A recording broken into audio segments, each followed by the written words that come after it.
நம்ம எண்ணம் தூய்மையா இல்ல. ஏன் இயற்கை அப்படியே பொங்குது?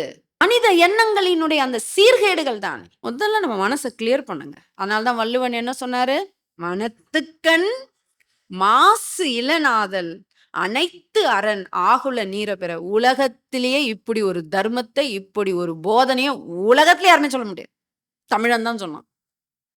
எப்பா முதல்ல மனச சுத்தமா வச்சுக்கோ. அப்பா! அது மத்த அறங்கள்லாம் அதுக்கு பின்னாடி தான். உள்ளத்துல இவ்வளவு அழுக்கு இருக்கு. எத்தன கோயில் போ. உள்ளத்துல இவ்வளவு அழுக்கு இருக்கு. எத்தன கங்கையில நீராடி, என்ன காவிரியில நீராடி, என்ன புனித தீர்த்தம் போய், எத்தன நதியில நீராடி, இங்க உள்ள கிளீனா இல்லையே! என்ன பண்ணுவ? இத தண்ணி போட்டு கழுவிர்ற. இது எத்தன நாள் அழுக்கு.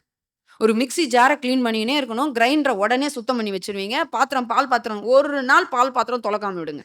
அப்ப எவ்ளோ அது ஏன் அந்த துர்நாற்றம் தான். கோபம், கவல, பொறாம, வெறுப்பு, வஞ்சம். உள்ள சுத்தி இது ஒண்ணு இல்ல. வீட்டுக்குள்ள அது அடிக்குது. சமுதாயத்திலயும் அது அடிக்குது. அதுதான் பொருந்தல நமக்கு. எங்க பார்த்தாலும் குற்றங்களாக வெடிக்குது.